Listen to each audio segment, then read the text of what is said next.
Okay, can everyone hear me?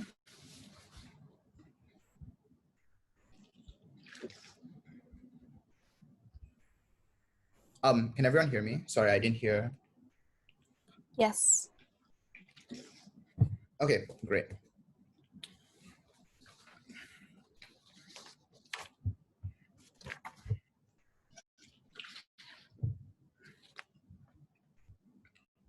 Emerging democracies have the unique challenge of preventing backsliding into authoritarianism, creating methods of accountability, and also being able to get the good policy they need to develop. On opening government, we see the only way to do this and to prevent these countries from backsliding and getting the policy that these people need is to break up parties that use harmful narratives to stay in power and to break up these parties from dominating politics and giving them the capacity to be corrupt. Three things in this speech. One, why current dominant parties are horrible. Second, why we get better elections and policies. And third, why even if accountability is like the only mechanism to do this. So first, what is our model? I think it's a few things. I think a lot of these parties have been in rule, like the ANC or Barisan Nasional, for like decades. So we're happy to break up these very obviously like dominant parties. But I think if they aren't obvious, it's like if you've been in rule for over a decade or like more than 2 terms, we're fine to break you up. You have to have like new, you have to have like these people like split up, make their own new parties, that sort of thing.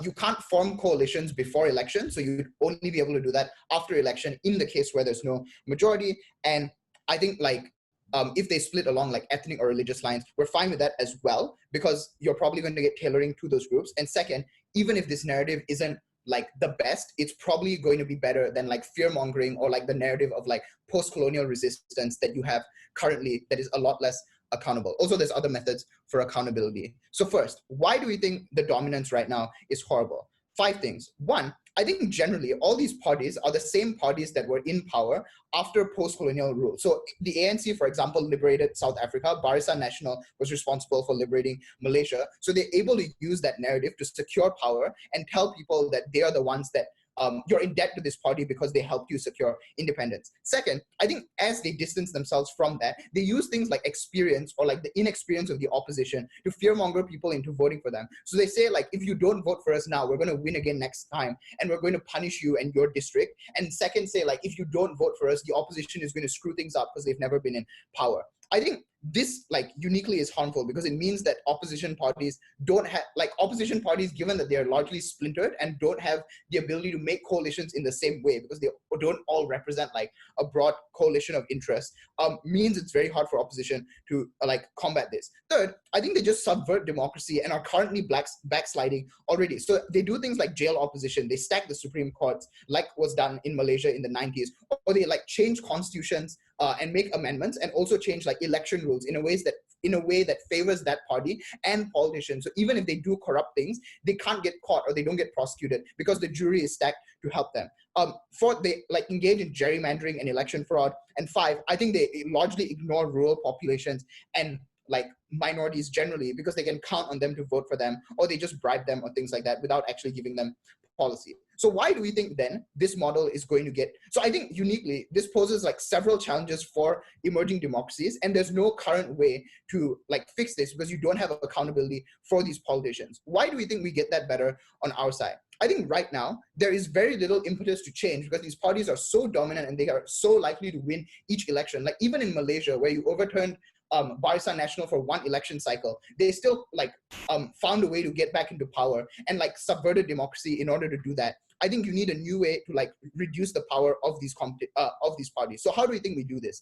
I think one, it just forces you to compete in elections to a far greater degree than you do now, because when you can rely on people to vote for you, when you have narratives and you have like past support, it's a lot harder to get competition. Now, I think there's a lot more incentive for you to talk about things like your policies or have like debates, or you're more likely to have a stronger opposition in comparison, because even if it's fractured, there's like your big dominant coalition or big dominant party is also fractured. So it's still more contentious. Second, I think you're going to do things like push people to vote. I think the reason why you have a lot of voting in India and a lot of like impetus to make voting accessible is because there are like tens or like 20 different political parties, and there's all of them have a collective interest to get as many people to vote as possible. I think now when there are a bunch of small political parties, you're going to push people to vote, and you're going to encourage rural people to participate in elections, and you're also going to do things like market to them or have specific parties that market to different regions in order to get votes and win some seats. Third, I think you just have less fraud in these elections, so you have less power to do things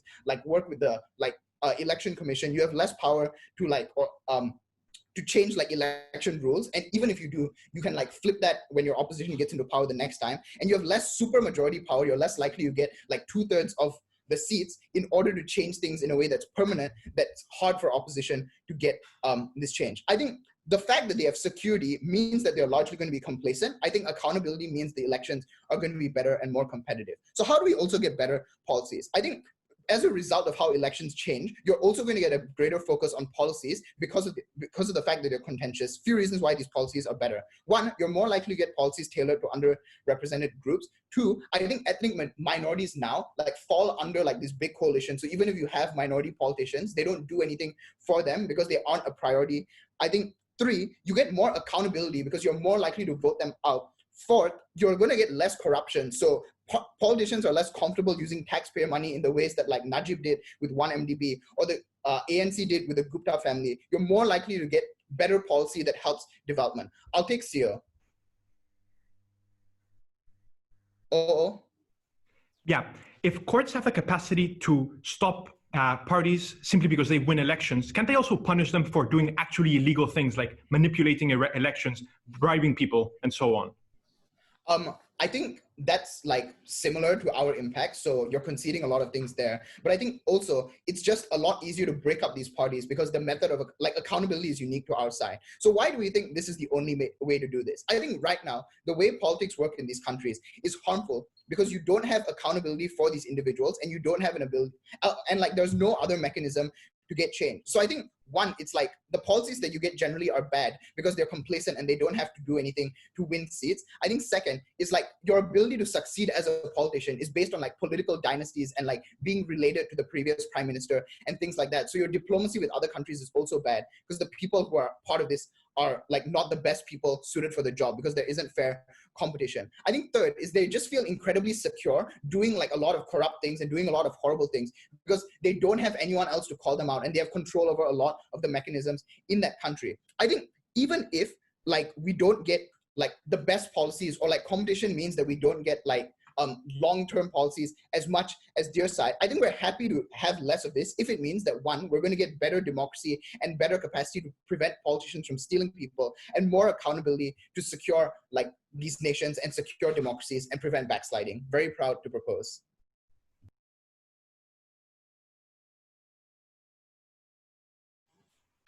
Thank you very much for that speech. I'd like to call upon the first speaker for the opposition. All right, can everyone hear me? I'm going to assume you can.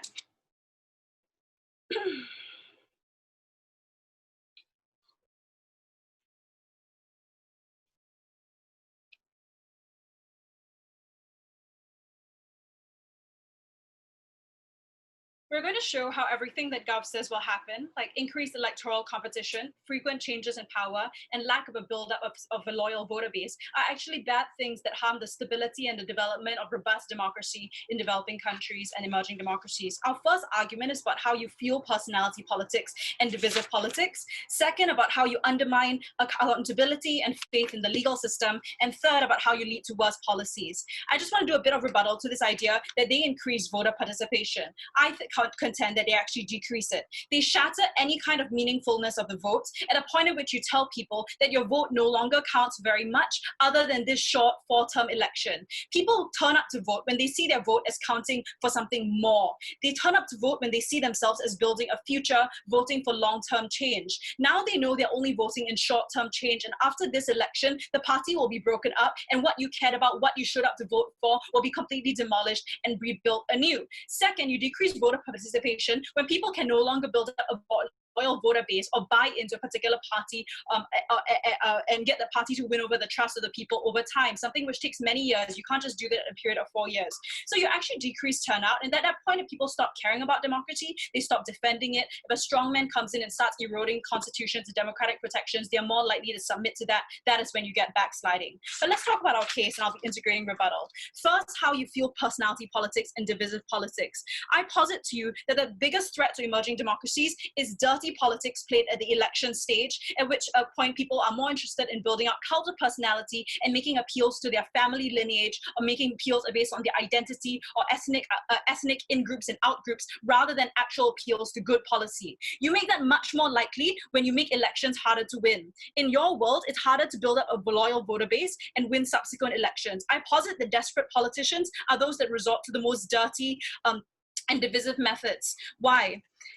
First, because without a party to back you, it means the only way you can win is by making appeals to your own identity. This means that dominant individuals like Mahathir or post-independence leaders will likely make appeals to the fact that they were the post-independence leaders, rather than make appeals to the fact that they're from a party that has legitimacy and has good policies. So you feel the creation of cults of personality around those dominant individuals.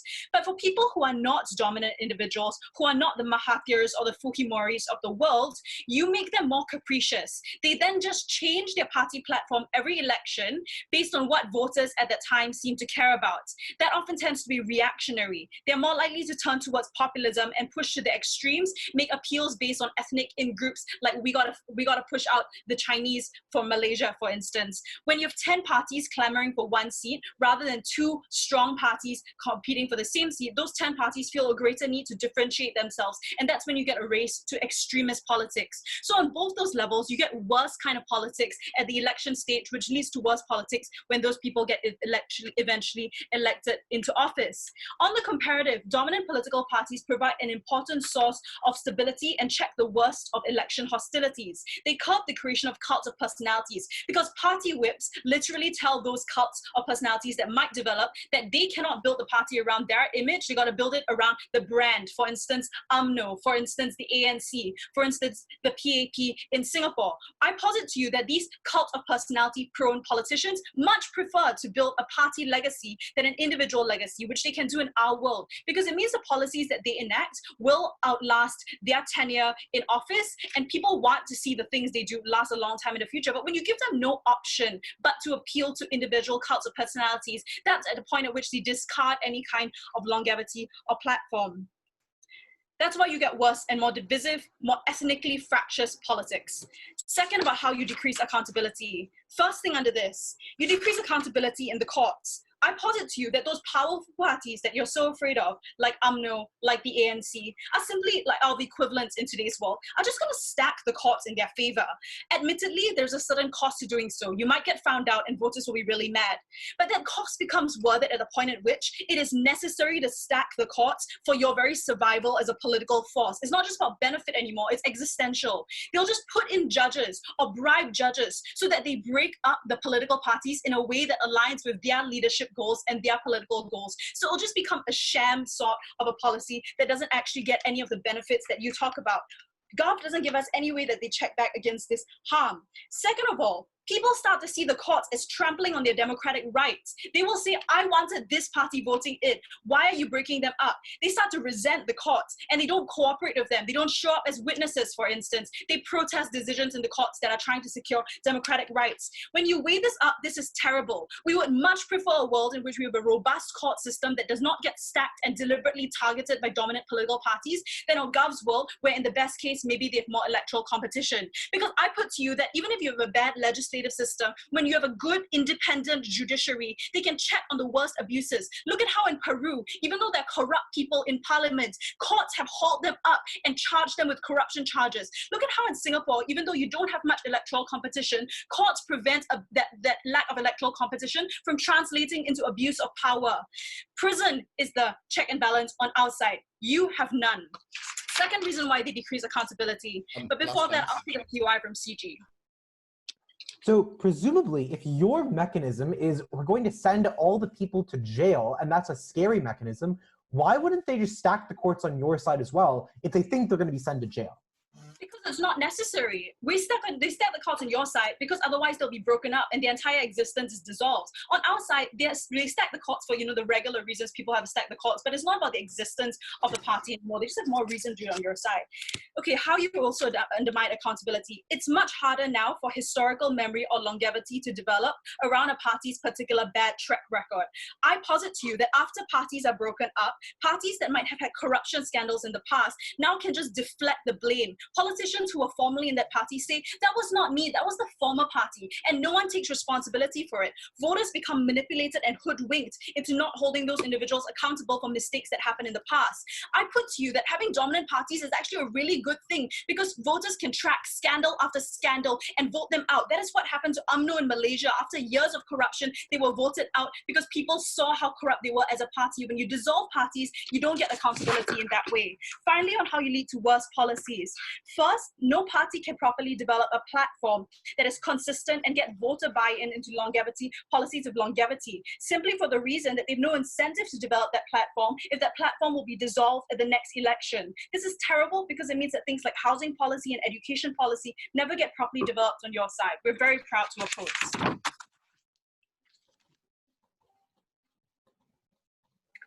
Thank you very much for that speech. I'd like to call upon the second speaker for the government.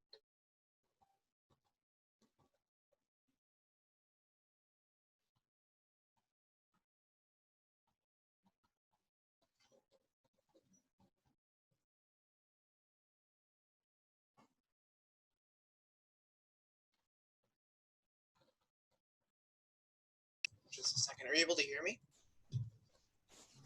Yeah.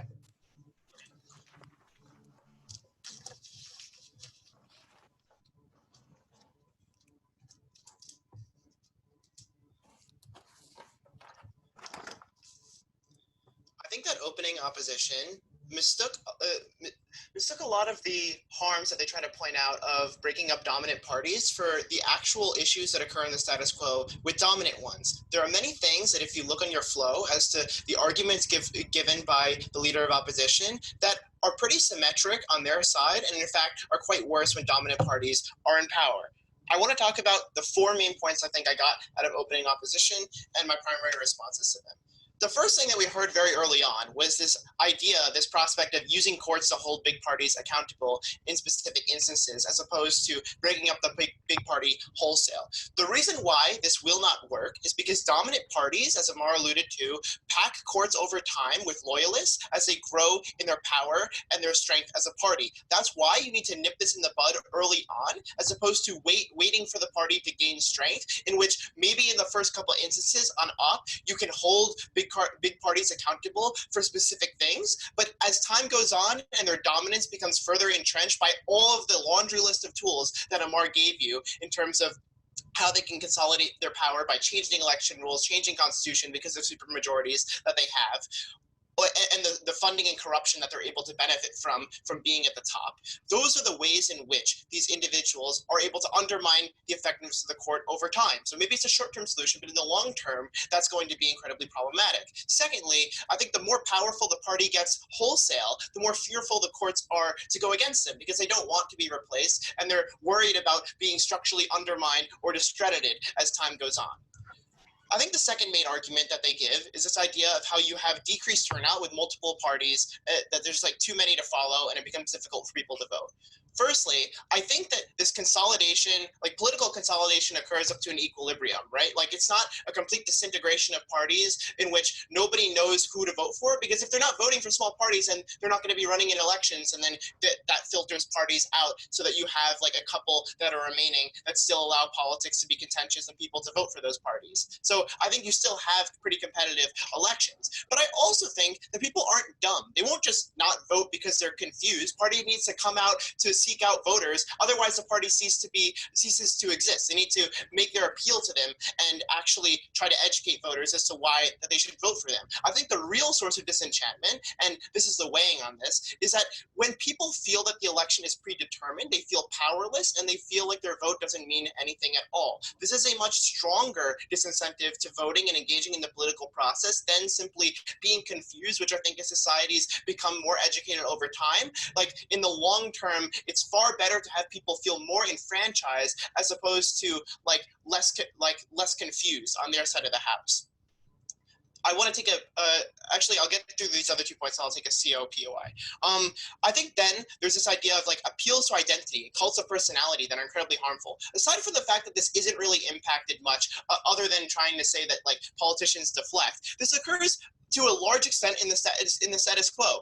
You have Lee Kuan Yew in Singapore and their cult of personality around him, and his ability, him being part of a dominant political action party, which is the PAP. You have Xi Jinping, major cults of personality around him, around Modi, around Mahathir, around all of which were able to benefit in the position of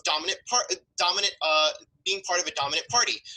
The thing is that cults of personality only accrues by being in the cockpit of government for far too long that your ass leaves a mark in the seat. The whole point is that you can't accrue a cult of personality in the kind of system that we are less likely to on our side of the house, when politics are more contentious and competitive and in which parties are actually smaller. This occurs far more on the side of the house in which dominant parties want to build their long-term image and try to do so by propagandizing the view of their party, the view of the individuals that are part of their party, and have the tools to do so because they've been in government so long and they have so much funding in order to deploy this long-term mission of brainwashing people into believing that the party is successful and good.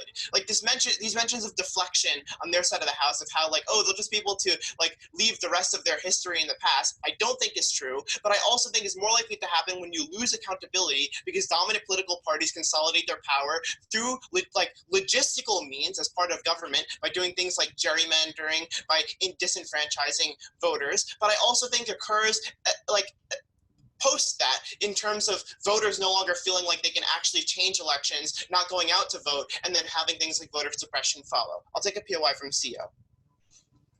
If you want to move the gov ground to, as you say, nipping things in the bud and not defending breaking up parties that are powerful enough to change constitutions, then you're not doing the motion. You're just preemptively breaking up parties that could become strong in the future, in which case I don't know how you're ascertaining what those even would be. Yeah, but we're saying that dominant parties do these things over time in order to consolidate their rule, and that's because of the fact that these large parties will always have an incentive to try to make sure that they maintain leadership, maintain power, and that they're able to be in leadership. No, there's no party that becomes in power and goes all right, I think we're done. We're going to pack our bags and leave.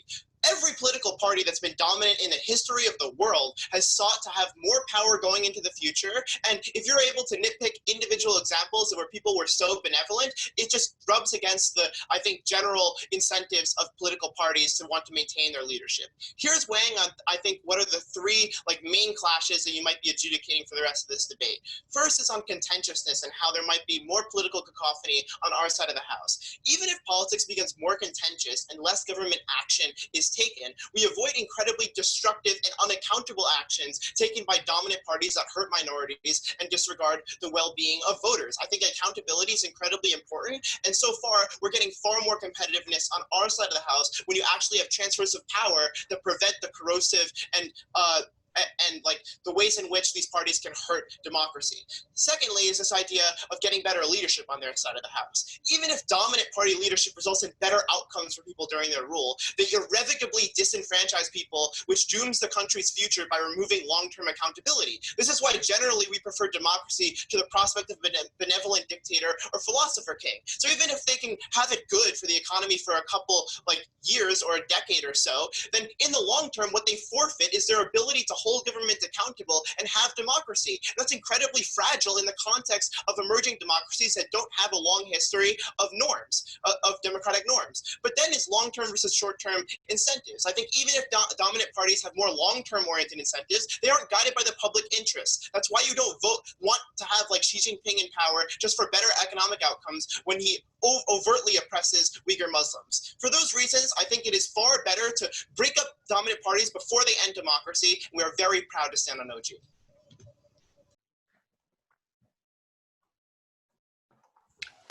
Thank you very much for that speech. I'd like to call upon the second speaker for the opposition.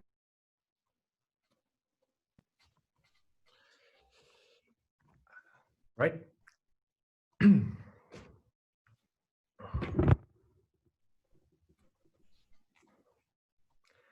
3, 2, 1.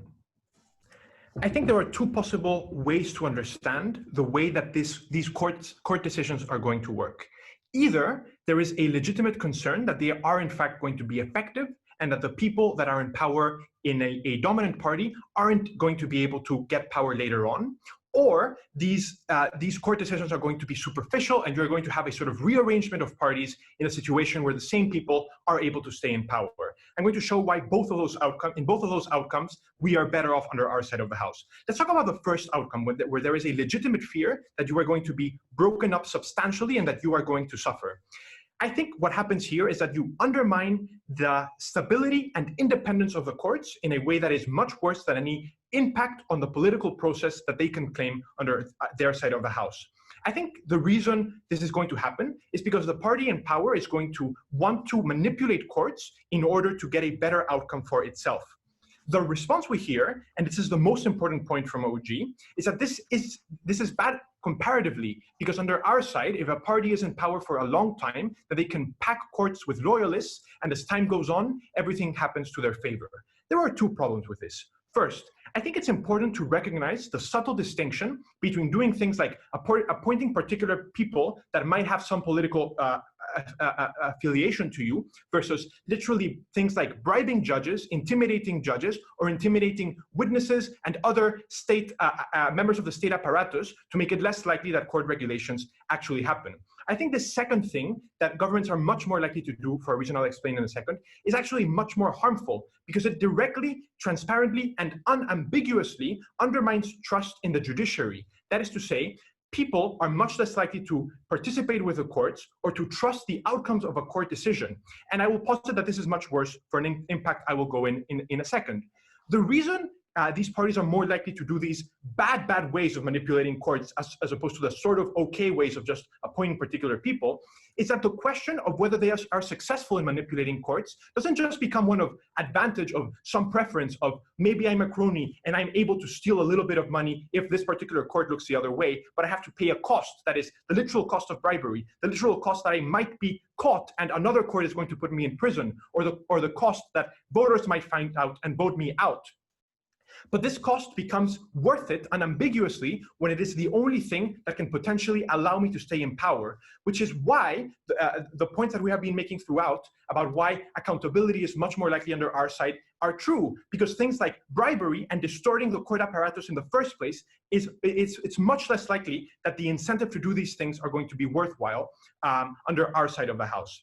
But secondly, quite importantly, if this policy is happening, it means that you've been in power for at least like 10 years, give or take. So you've probably packed the courts enough, even in the quote unquote legitimate way, for the way for this change to actually happen, to actually not be so significant for you. So I guess what I'm trying to say here is that this first outcome where the change is more than superficial and you actually have a change in leadership and in political structures is less likely to happen. But even if it happens, for the reason I just explained, it's much worse under their side of the house. Here's the crucial bit of weighing I hinted at earlier. The courts are the most important part of a political process for an emerging democracy for two reasons. First, even if you have a lot of problems in the electoral process, if you have strong enough courts, that is going to be fine, because things like bribery, intimidation, literal voter fraud, manipulating votes are still going to get caught, so it's going to be harder for you to undermine it in the long run. Secondly, because it is much less likely that the country ends up going back into violence again. That is to say, courts are the only intermediary that can enforce the law and make sure that you can resolve disputes between people. The only situation where people actually turn to violence or turn to non-legal mechanisms to resolve disputes is when the trust in the court does not exist. And for this reason, we prefer a somewhat shoddy, somewhat not authoritarian democracy with kind of functioning court systems where there isn't violence happening, which literally kills people and is a greater harm than any harm to the political process, than a situation where, in principle, you try to have a better democracy, but then violence comes out and just destroys society anyway. Let's talk about the second type of outcome, that in which the outcome is not just that in which the outcome is more superficial and the same people can actually be in power. Here is where I would really question the government's OG's capacity to show me a mechanism that is unique, not to the perpetuation of people or ethnic groups, but to the perpetuation of parties. Because I think that literally every single thing they say can be applied in a situation where, say, a big party is split into three. There's still means of communication between them, so they're still able to collude. Say you have a person that is particularly well known or that comes from an established political family. Well, they still have the resources and connection to bribe people or intimidate people. Say that the reason this party was dominant was because they belong to a particular ethnic group or religious group. Well, after the party is divided, they will still belong to that ethnic group or that religious group. So it's really unclear what the delta is in terms of, oh, big parties do these bad things, but they can also do these bad things if they aren't big parties. What then is the unique harm under their side of the house in a world where that happens? I think there's a number of harms. First, there is a direct democratic harm when you tell people that the party that they would have wanted to vote for, and note, they would have wanted to vote for this party, because at this point in time, these countries are still democracies, and if this party is dominant, like they say, it's because the reason the court needs to intervene is because they probably would have won the election. Yeah, I'll take CG. Yeah, sure. On ethnic differentiation, you make a point that when there are 10 parties that race to the extreme because all of a sudden they want to for some reason, the policies become more extreme. Isn't it true that if this were to happen, you would just have parties that wanted to carve out their own niches, then have some form of collusion so that they could make effective policy that agreed with everyone post-elections? I literally don't understand what this means. I think if you have a lot of splintered parties, you don't actually have any accountability and you have way too many leaders. So this is a unique harm to your point and also OG's argument, and just generally why, if this effect isn't that substantial, you get the effect of the court decision isn't that substantial, you still get a lot of harms. It's really hard to have accountability when you have a ton of parties and a ton of splintering, and you don't know who's who stands for what. The media landscape is messy, and you just can't make sure that politicians do what you want them to do. Second thing, what I was talking about is you just get much fewer votes, much fewer people voting when the government literally tells them they can't vote for the person that they want to vote. They say lots of small parties will filter out. This is not the case, because if having 4 or 5 seats in Congress makes you, the 7th or 8th party with the most power in Congress, that's a pretty strong reason to vote for office. And instead of depending on ideologies and political platforms, that's where you depend on cults of personality or exploiting ethnic tensions, precisely because you have lost your party. In both situations, we win.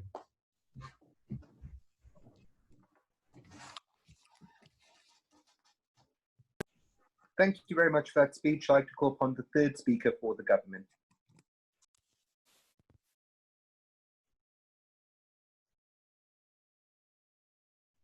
Cool. Can everyone hear me? Yep. Yep. Cool. Emerging democracies are not just some stable democracies with contentious politics like Malaysia. It is not the on-off case of Singapore or the African National Congress. What we are talking about is new and nascent democracies that have conditions of fragility in the fresh wounds of ethnic conflict.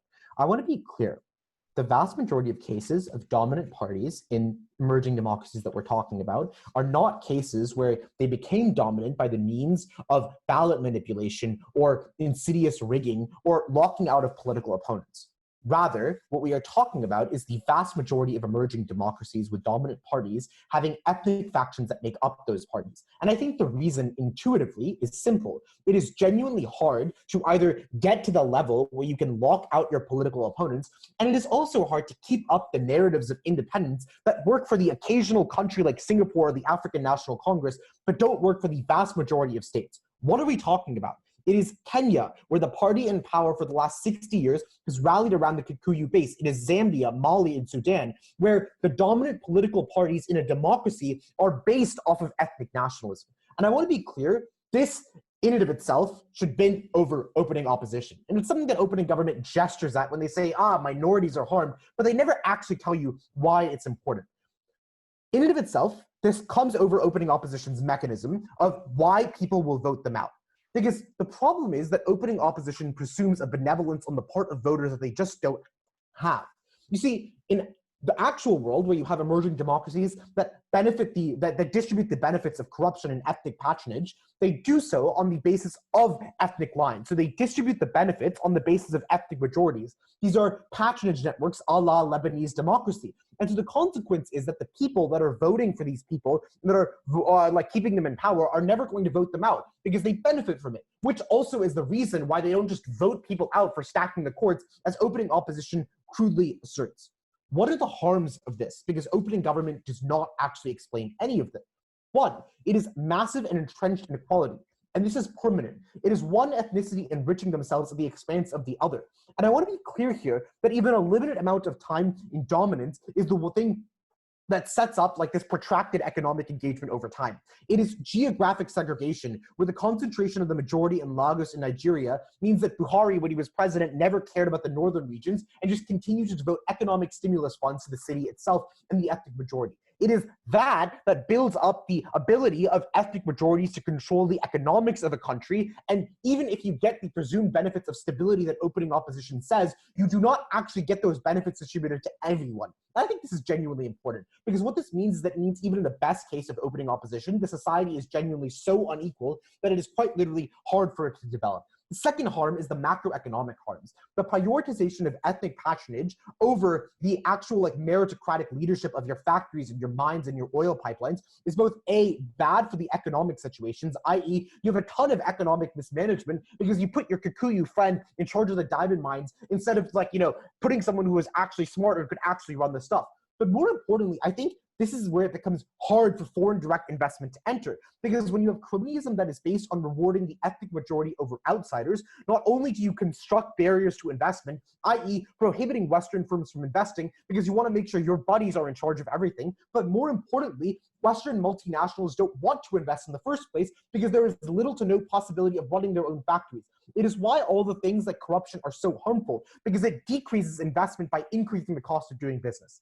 The best case response to opening opposition is, the best case response that opening opposition posits is just like historical memory. Like they're saying that voters somehow cannot distinguish between parties that are so obviously the same on our side, but could definitely account for the parties that are in power and are dominant for 30 years and are giving the corruption benefits to them.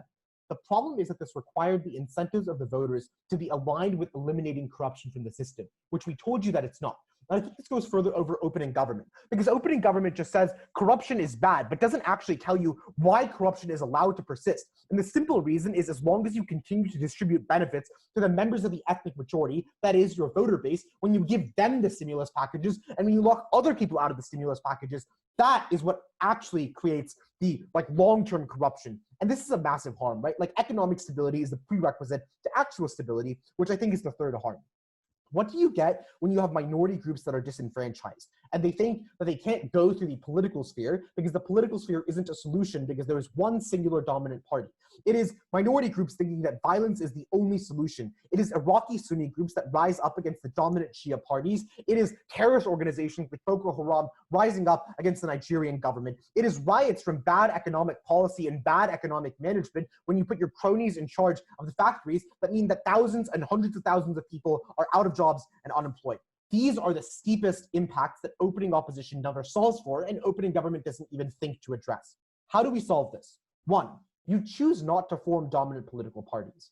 The problem with opening opposition is they assume that people are like, we need to form the party that's always in power, but I just don't think this is true. Like in the vast majority of cases, I think people are perfectly willing to form coalitions instead of relying on one specific large voter base, and we just push that forward. Specifically, we encourage you to coalesce with other ethnic coalitions, which then makes it harder to foment the ethnic division that opening opposition talks about. Two, if we do break them up, they are then forced to compete for votes. This means that lots of ex-ANC members are now rallying to get people that they didn't have before, and they expand their policy platform, opening opposition POI. Yeah, it's just not clear to me why that's true. Lorenzo, go. Okay, in the sense that you can still have dominant coalitions or dominant ethnic groups or dominant personalities from traditionally powerful families doing all of the quote unquote bad things that dominant parties do.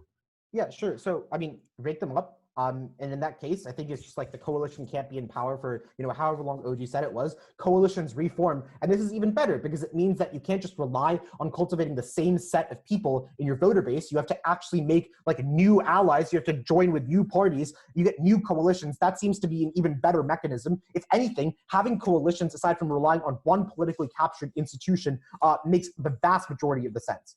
How does this place us over opening government? Because the thesis of opening government is just there is an existing harm and you get better elections and better policy. What we tell you specifically is that this is mostly on the realms of ethnic majorities versus minorities. And the import of that is that it beats opening opposition, because opening opposition's traditional mechanisms of how you might be able to salvage the courts don't work. Because if you're the ethnic majority in power, you always want to keep your friends of the same ethnic majority in the courts themselves. You always stack the courts, and the people don't vote you out. They support you for doing so because they think you're doing the job of protecting your own ethnic majority, protecting your own ethnic group. We go over opening government, and we beat opening opposition. Very, very proud to propose.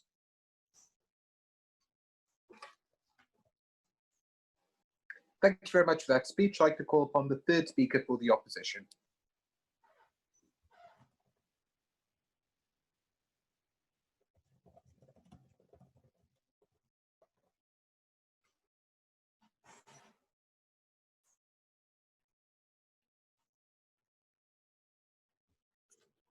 Can everybody hear me? Cool. I'll assume that's a yes.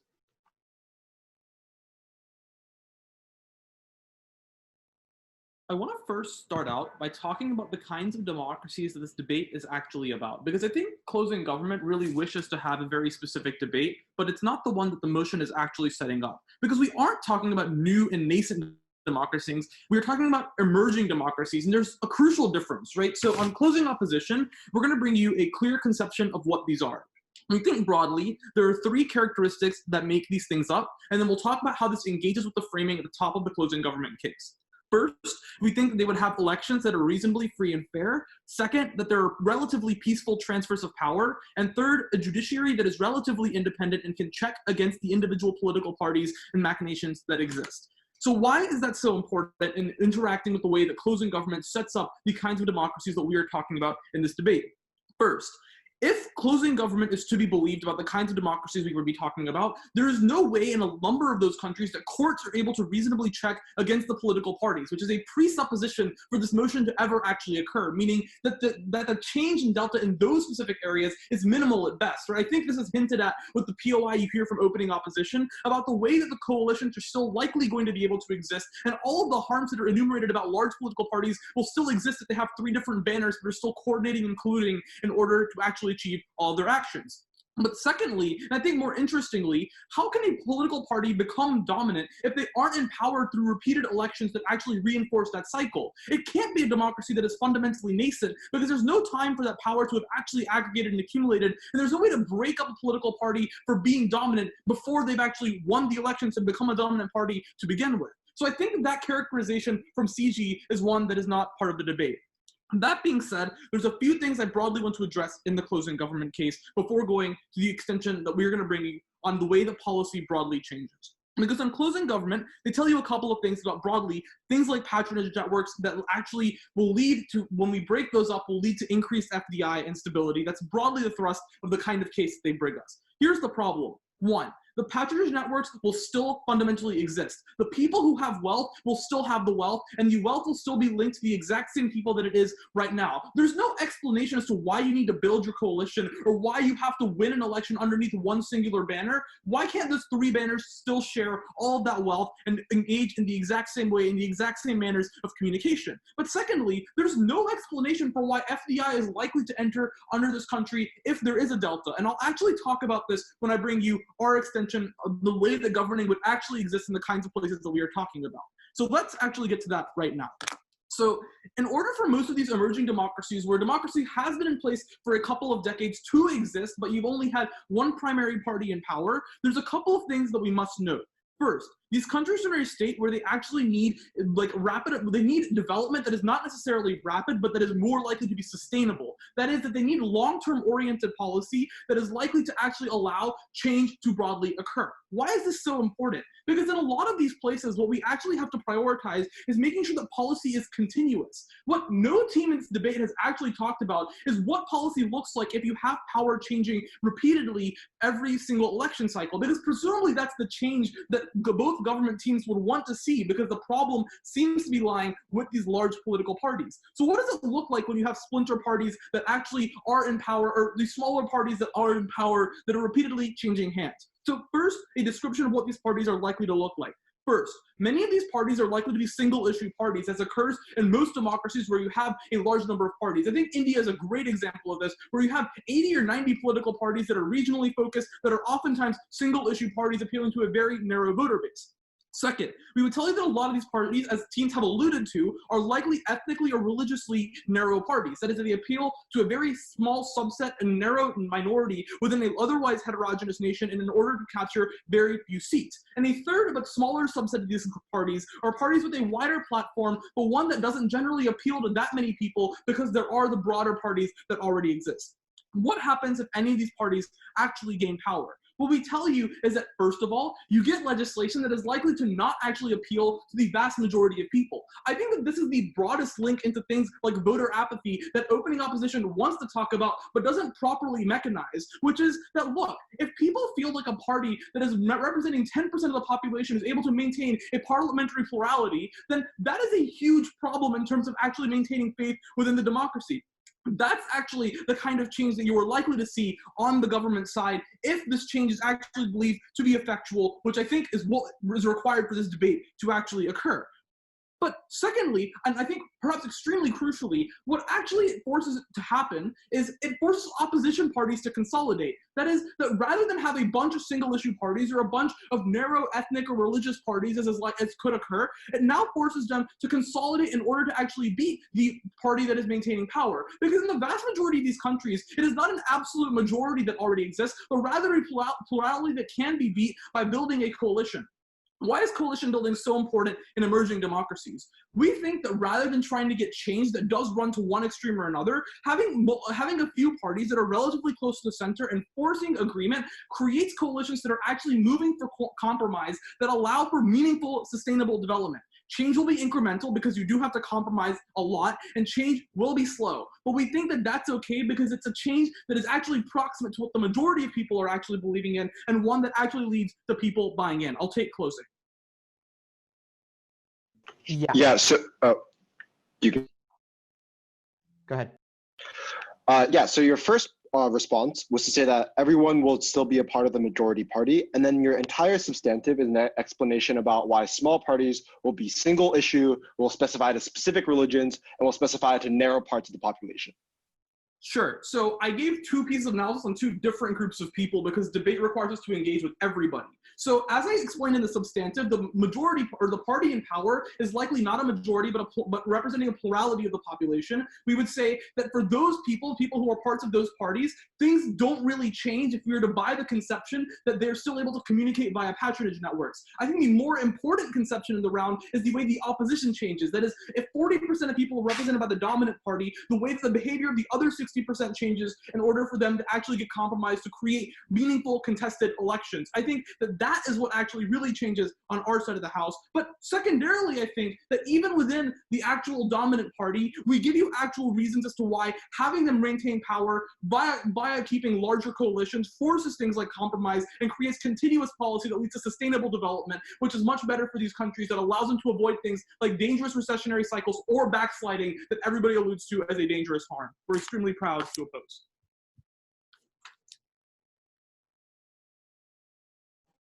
Thank you very much for that speech. I'd like to call upon the final speaker for the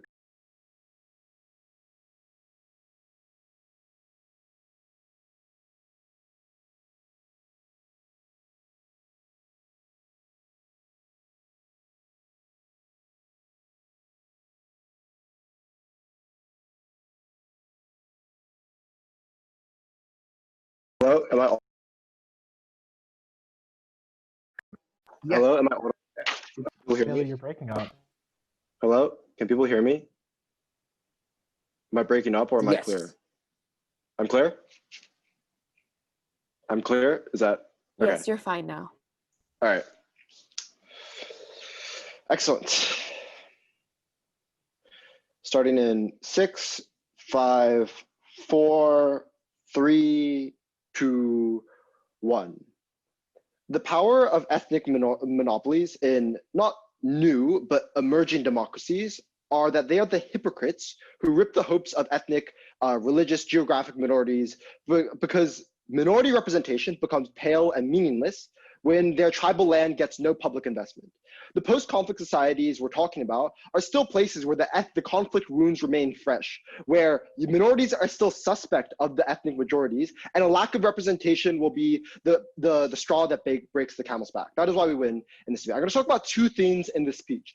The first thing I'm going to talk about is closing opposition, the team of semantic sophistry. The second thing I'm going to talk about is opening opposition, the team of a speculative utopia.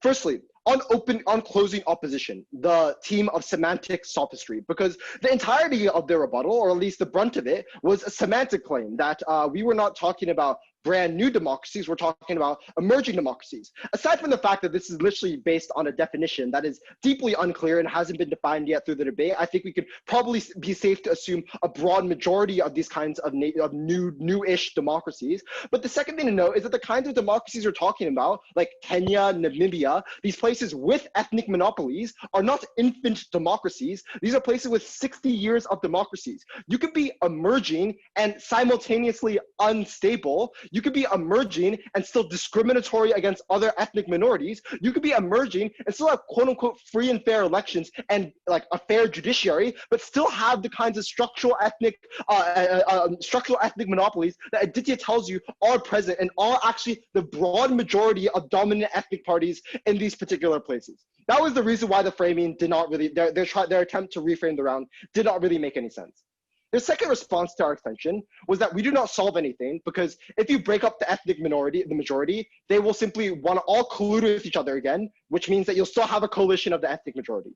Three sorts of responses to this argument. The first thing to say is that obviously, like to some extent, the presence of their coalition as like the same functional thing as the previous party still functions as a single ethnic party, especially if they all run on the same party line. So presumably it falls within like the fiat or the ground of Gov to say that we would also break up that coalition from existing anyway. But the second thing to say is that oftentimes these ethnic majorities still have political rivals and political bargaining chips within them to negotiate with. So if I'm now the political leader of my small subset of individuals within my ethnic majority, I'm still suspect of my brother who might be leading the other faction, and I want to get power for myself as well. And I'm not sure if my brother in this new coalition we're talking about will give me any power or will relegate me to managing the sewers. And so what you necessarily happen then is that my incentive is to do things like what Aditya told you about. It's to do things like you reach out to niche voters and to capture them because these are new voter bases that currently haven't been captured by your ethnic majority. You do things like you have to form coalitions with these individuals to now make it a parliamentary coalition. A parliamentary coalition in these sorts of places. And the third thing to say is, even if none of this is true, at least it's still far, far easier to include ethnic minority individuals into the political system now, because now you don't have the whole ethnic majority party as a single entity. Rather, you have them as many small entities, so you can exclude some of the ethnic majority and include some of the fringe minority groups that would otherwise, as Aditya notes, have strong incentives to do things like cause political security instability that is devastating for individuals' lives on the ground, do things like cause economic instability that is devastating for the welfare of individuals on the ground. So the fact that you can now more easily include in fringe groups like militant groups into the internal political sphere is an affirmative reason as to why that is critically important. What did they say in terms of substantive? The first thing they said is that these splinter parties will be nuanced and they'll be single issue.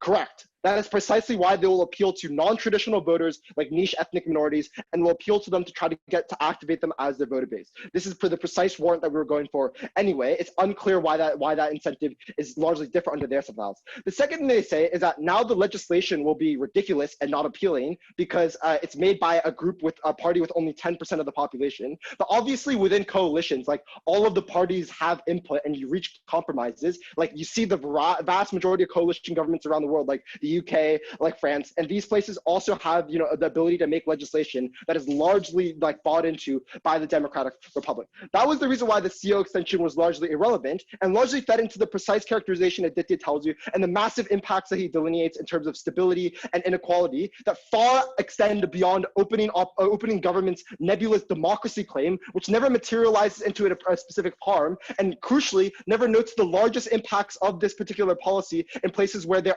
is instability and where there are ethnic fractions and there are ethnic wounds. Secondly, on opening opposition, the team of a speculative utopia. Because they point to a variety of issues in our system and then assume the best case of a one-party system. They assume that the one party will listen to the party whip and will not bribe judges. However, our extension explains why that one-party system will not be good. They will not be nice, and they will centralize power in pernicious ways through patronage networks, not because they quote-unquote can, as said by OG, but precisely because they want to. They had two claims. The first was on populism, and the only reason why they said that, you know, these dominant parties will not be populist is because they'll listen to party whips and because they care about their legacy. Yes, they care about their legacy, but that's the reason why you want to ensure you have a legacy in the first place and entrench your power and exclude the opposition in a lot of these instances. Secondly, it just couldn't be the case, right? In the instance in which this particular powerful person is at all insecure, they're not going to listen to their technocratic party whip. They're going to do things like the dominant political strategy should ensure they remain in power. The second claim was that, now you're going to pack the courts. Again, they never prove a significant delta in this because it's largely symmetric. You're going to want to do things like intervene on the courts for a variety of other reasons to get, you know, your policies passed through. And the only delta that they try to point to is that, it's an existential risk now whether the courts are independent. But I would suggest it's also existential as to whether or not, you know, that particular court enforces the presidential term limit. That is also an existential risk to your party's power, which is also a reason why as to why they would intervene on the courts under your surveillance. At the end of opening opposition, you have maybe at best some marginal change in court independence, some marginal change in populism. I'm completely unclear how that materializes or how that's actually harmful or weighs up to the immense instability harms that Aditya tells you in this particular debate. Because even to the extent that courts in the abstract are important, this particular policy is not going to be the tipping point as to whether or not that court can enforce constitutional rights and human rights for its citizens, at which point then, yes, courts may be important for democracies, but given that you never prove a significant delta on that argument, just because the courts are slightly more independent doesn't give you any impact in this debate. At the end of this debate, the places where this was most significant was places where monopolies of ethnicity had been emerged through patronage networks. We break those up and we give representation and stability to the countries that require it most. That is why we propose. Thank you for that speech, and I'd like to call upon the final speaker for the opposition.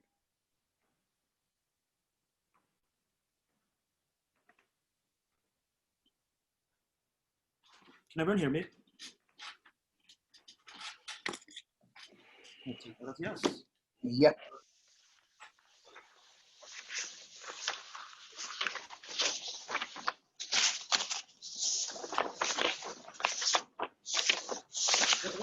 We might lack in sex appeal and apocalyptic impact, I think it more than makes up for in relevance to the motion. So what are we talking about here? There is this odd tension in the government world, and I don't think they resolved it, right? What we said was this: if it is the case that we are talking about countries where it is so deleteriously bad in terms of how their democracy operates that they're going to do the kinds of things that CG thinks they will, then it is unclear to me how they have a court that is strong enough, that you trust enough to not only effectively break up these things in such a way that it prevents the kind of backsliding that we talk about, but secondarily ascertain who we should actually be breaking up, right? And I think my POI points to this, and OG just does not handle this when I ask this. If it is the case that they're oh, we're just going to nip it in the bud, guys, we're not actually breaking up their big, we're just going to be you seem kind of sus, then this points to further how unclear it is what exactly it is the government bench is defending breaking up. Because if it is they're not breaking up the things that are so big that they're going to challenge democracies, then I don't really know what it is that they're doing. So at that point, then, I think it is much more clear that we are defending the kinds of democracies that Tanay brought to, right? Ones where they have functioning rule of law, ones where there's peaceful transfer of power. The government whip is correct to point out that these places can still be abusive and do bad things like segregate. We agree, that wasn't what we said, but obviously having poor rule of law and poor functioning institutions is not the same as being socially oppressive, right? These are two different things. We are talking about the latter, so we're fine defending that those things are bad, but obviously if this was a place where we couldn't even trust the institutions in the first place, I'm not really sure how this motion operates. That being said, I want to talk about two things in this speech. I think that's kind of where this debate falls down. First, on large parties and what are the kinds of policies that they are going to be pushing for. So, three things that Tanay brought you. First, in terms of the policy and the duration of the policy, what Tanay told you was that these political parties are now able to do long-term plans because they don't have to fear that that they will be broken up in the future, right? When they put together something for the next 10 or 15 years, a comprehensive infrastructure plan that is necessary because not only the individual voters probably won't vote for this if they feel like a political party is going to be broken up, but other countries, specifically the ones who would be funding this, who will do the kind of FDI that CG wants them to do, are just straight up not going to invest when the party that is proposing the specific international infrastructure plan is one that they don't know will exist 5 or 10 years from now because it becomes too popular for the courts that they are talking about, which means we think we actually get policy that is going to be more funded, given that it is going to be considered to be more stable because we know that these political parties will still exist in the future. But I also think these are ones that will get more engagement from individuals and are actually, as Tanay points out, the kinds of policies that these countries need, given that they need things like infrastructure aren't things you can just build in a year or two. Secondarily, though, I think in terms of coalition building and things like this that the large parties are able to do, I just think it is probably the case that on their side of the house, these coalition building just doesn't happen for the exact reasons that the government whip mentioned. Oh, OGPOI, yeah, sure. So single issue parties aren't the comparative because they aren't politically advantageous. Dominant parties have both the incentive and unique capacity to corrupt democratic institutions to consolidate power. How can you hold these parties accountable when they can easily get away with corruption and neglect minority interests when elections are no longer competitive on your side? So in your PM speech, you think that the kinds of countries that we're talking about are ones where the dictators can just rewrite the goddamn constitution. If that is the case, I don't know how you even access your mechanism in the first place. If it is not the case, then your POI is completely irrelevant. So at that point then, on coalition building, I think it is the case that you just can't build coalitions with individuals at a point where there is a level of instability, as Tanay points out. That is that you can't work with other parties and you aren't able to have strong ties between parties or some kind of rapport when, again, the kinds of parties that exist are going to be broken up or changed. And I think that that is going to be what actually changes between both sides. The second thing I want to talk about is about small parties. A couple of things here. First, why it is that they are going to coalesce on our side of the house. As Tanay points out, they coalesce to challenge the large party. CG says these small single issue parties are not going to coalesce because they do not trust each other. So a couple of things here. First, I think that this is probably symmetric. That is that coalition doesn't happen on their side of the house. At that point then, they may say, oh, coalition is not a good thing. Maybe that is the case that they just want to appeal to single issue voters. But I just do not think that anything is going to get done at the point where the polarization reaches the level that they want. But furthermore, the way that they're going to grab power, I just think is a little naive in the government world. I don't think it is likely the case that they're going to use the kinds of, they're just going to appeal to these niche minorities. I think it is likely the case that they're going to try and inflame tensions between each other. That's what niche minorities is basically, appealing to niche minorities is just a dog whistle for, right? It is going to tell individuals that it is an us versus them situation and you have to vote for us because these other people who are in these other parties are people who are antithetically opposed to you and your existence in these countries. That is the kind of way that they're going to use them. So I don't think it is enough for the government bench to just say, this is the woke way that it's going to happen. It's probably not, because we think that fear is going to motivate these individuals more, especially given the history of the countries that they're in. They know that these ethnic tensions are ripe for the picking. So on our side of the house, though, that isn't going to happen. The disadvantages of coalescing are things that are going to be outweighed by the impetus that comes from having to counteract the power of the large party, right? The concern of the government bench is why the coalition won't happen because individuals will be suspicious of each other, the government whip points out. I just think that suspicion is going to be outweighed by the fact that they just won't have any power or control at the point where they don't coalesce or work together to challenge a large party, which is the only reason people will ever compromise in these emerging democracies, given that these small parties, absent coalition, just aren't going to be able to do anything. So at that point then, I just want to do a little bit of framing and comparing our case to the rest of the debate. CG's case is outweighed for two reasons. First, because it is solely about new and nascent democracies, and it's unclear to me why it is relevant. At that point, then, if they don't have the mechanism, Aditya does a great job outlining a lot of harms of what happens, but it's unclear to me how they are better for these harms on their side of the house. For problems like geographic segregation or FDI, it is better if you want to have long-term policies that can slowly change these borders or slowly convince countries that you are ones that are worth being trusted. These things don't happen in a world where it is unclear who is going to remain in power going into the future. But secondarily, I just think it is the case that people just won't participate in these democracies in the first place, at the point where it is literally just a bunch of people like appealing to the worst natures of individuals to get power. They don't talk about these important issues like FDI or geographic segregation. They literally just talk about racial tensions because it's the only way to clamor for power in the government world. And with opening government, I think they also fall into being outframed. In terms of opening opposition, I think we gave you like things that aren't as like apocalyptic. Like, yes, it is probably the case that they, like in the world where you were talking about the government world, you do have to fear the kinds of really scary things they'll do. But in the more reasonable cases that I think this debate actually takes place in, it's probably more relevant the policies we bring you. For all of these reasons, proud to oppose. Thank you very much for that speech and everyone for that debate. If you leave the room now, we'll call you